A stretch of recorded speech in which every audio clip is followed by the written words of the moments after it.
प्रिय भक्तों, राधे राधे। एक साधारण सी स्त्री जिसकी जिंदगी कभी संघर्ष और आंसुओं से भरी थी, आज उसी की कहानी सुनने हजारों लोग जुटे हैं।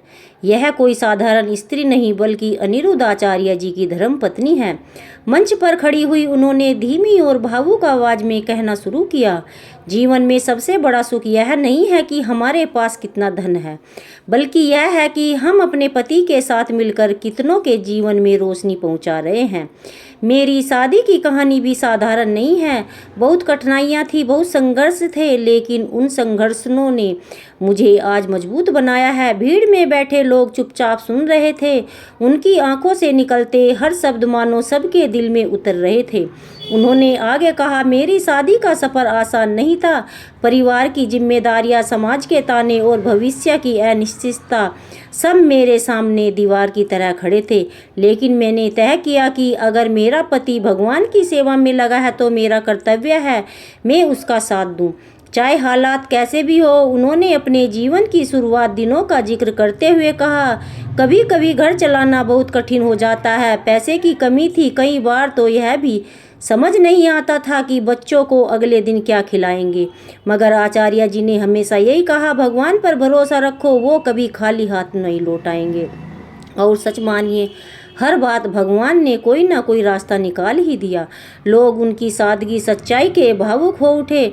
पत्नी ने आगे कहा, मैंने हमेशा सोचा था कि शादी का मतलब सिर्फ पति पत्नी का साथ नहीं होता, बल्कि यह दो आत्माओं का मिलन होता है जो मिलकर समाज की सेवा करे। और मुझे गर्व है कि मुझे ऐसे जीवन साथी मिले जिनका जीवन केवल खुद के लिए नहीं बल्कि पूरे समाज के लिए है। उन्होंने अपनी आंखों से आंसू पोंछे और धीमे स्वर में कहा, आज लोग हमें सम्मान देते हैं, पर कोई नहीं जानता कि सम्मान के पीछे कितने त्याग, कितनी नींदें और कितने आंसू छिपे हैं। पर मुझे इस पर कोई दुख नहीं है, क्योंकि यही मेरा धर्म है, यही मेरी पूजा है। भीड़ में बैठे लोग तालियां बजाने लगे और सब समझ चुके थे कि महान संत के पीछे एक स्त्री का त्याग ही वो नींव है जिस पर पूरी इमारत खड़ी होती है। उन्होंने कहा, जब जीवन में तूफान आते हैं तो औरत मजबूत बनकर घर को थामती है। मैंने भी यही करने की कोशिश की। जब लोग सवाल उठाते थे, जब समाज ताने देता था, तब मैं चुपचाप सहती थी। मुझे बस इतना मालूम था कि मेरा पति सच्चाई के मार्ग पर है, यही सच्चाई एक दिन सबको झुकाएगी। उन्होंने अपनी शादी की यादें साझा करते हुए कहा, शुरुआत के दिन बहुत कठिन थे, लेकिन धीरे धीरे जैसे जैसे समय बीतता गया मैंने महसूस किया साधारण रिश्ता नहीं है, यह रिश्ता भगवान की कृपा से जुड़ा है। अनिरुद्धा जी केवल मेरे पति नहीं बल्कि हजारों लोगों, लाखों भक्तों और आस्था के प्रतीक है। मुझे गर्व है कि उनकी संगिनी हूँ मैं। तो सभा में बैठे लोग उनकी बातों से भावी भोर हो उठे और आंखों में आंसू थे तो कोई मन ही मन प्रण ले रहा था कि अब वह भी अपने जीवन साथी का सच्चा साथ निभाएगा। उन्होंने गहरी सांस लेकर कहा, आज मैं यह सब इसलिए कह रही हूँ ताकि लोग समझे कि हर महान पुरुष के पीछे एक स्त्री का योगदान होता है। अगर वह स्त्री मजबूती से खड़ी ना रहे तो पुरुष कभी अपने सपनों को पूरा नहीं कर सकता। बस यही कहना चाहती हूँ कि हर पत्नी को अपने पति के संघर्ष में उसका साथ देना चाहिए, क्योंकि वही साथ एक दिन पूरे परिवार को रोशन करता है। इतना कहकर जब उन्होंने सभा की ओर देखा और चारों तरफ सन्नाटा था, लोग उनकी बातों को अपने दिल में उतार चुके थे और तभी पूरा पंडाल तालियों से गूंज उठा। उन्होंने आगे कहा, जीवन की सबसे बड़ी परीक्षा तब आती है जब इंसान सोचने लगता है कि अब आगे कुछ नहीं बचा, लेकिन सच तो यह है उसी अंधेरे से ही नया सवेरा जन्म लेता है। मैं भी जब अपने जीवन में कठिनतम दौर से गुजर रही थी तब मुझे यही लगा था कि शायद अब सब खत्म हो जाएगा, मगर भगवान ने तभी मेरे जीवन में आचार्य जी को भेजा। सभा में सन्नाटा था, हर कोई उन पलों को अपने दिल में उतार रहा था। आचार्य जी से विवाह के बाद भी जीवन बहुत आसान नहीं था। एक साधक के घर में रहना कोई साधारण बात नहीं है, क्योंकि वहाँ हर क्षण तपस्या, सेवा, अनुशासन का वातावरण होता है। हमारे पास न तो भव महल थे और न ही बड़ी गाड़ियाँ, बस एक छोटा सा घर जिसमें प्रेम, भक्ति और संतोष ही सबसे बड़ा खजाना था। भीड़ में बैठे लोग उनकी सादगी मंत्र मुग्ध हो गए और कई बार मुझे घर की छोटी छोटी परेशानियों ने थका दिया। बच्चों की परवरिश, घर का काम और साथ ही कथा प्रवचनों के लिए निरंतर सहयोग देना, यह सब आसान नहीं था। मगर हर बार जब मैं टूटने लगती, आचार्य जी का एक वाक्य मेरे भीतर फिर से शक्ति भर देता। संघर्ष वही करता है जिसे भगवान ने बड़ी जिम्मेदारी के लिए चुना हो, यही सोचकर मैं फिर खड़ी हो जाती। उन्होंने मुस्कुराते हुए कहा, कभी कभी समाज में भी हमें परखता है। लोग कहते थे कि इतना बड़ा नाम है फिर भी जीवन इतना साधारण क्यों?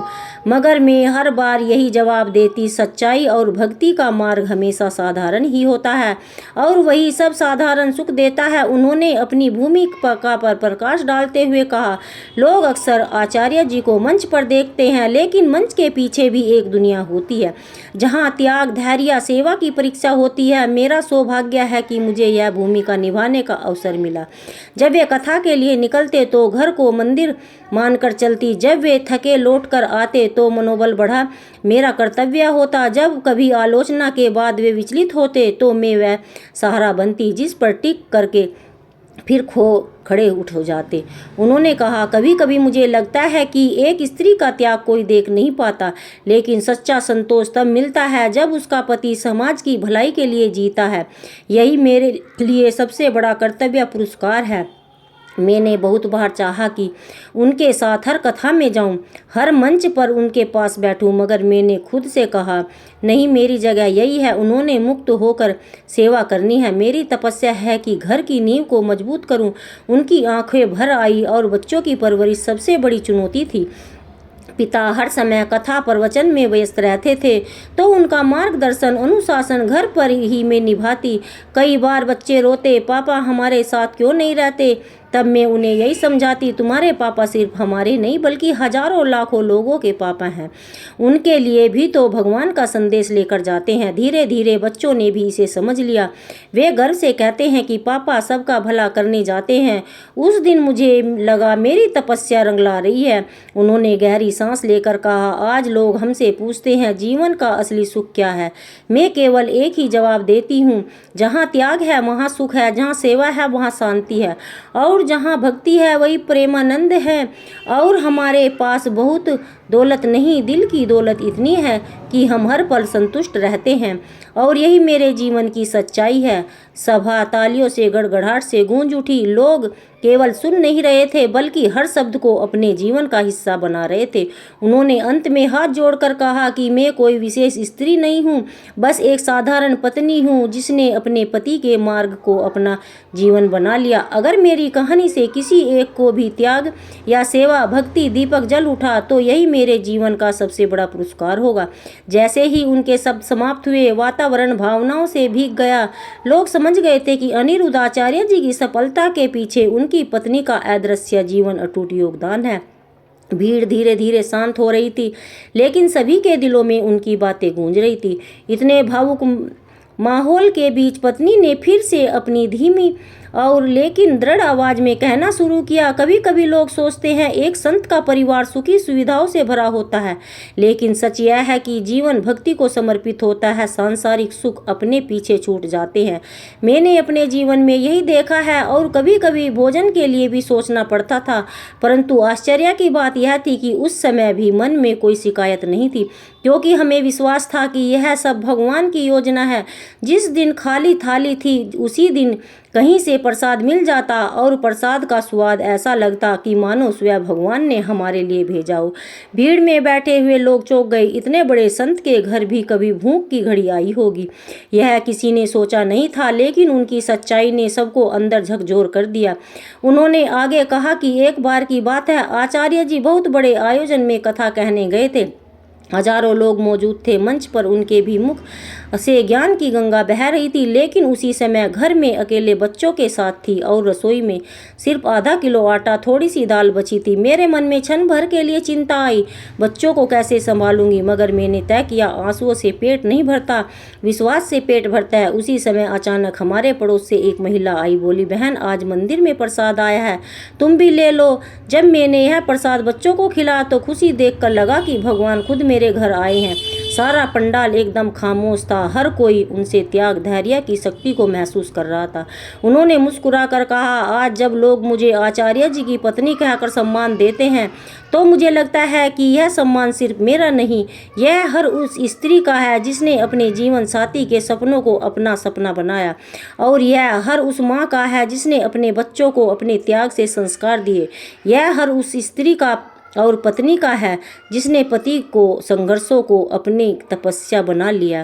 तो प्रिय भक्तों, अगर यह आपको कहानियाँ पसंद आई है तो चैनल को लाइक शेयर सब्सक्राइब करें और कमेंट बॉक्स में राधा रानी का नाम जरूर लिखें।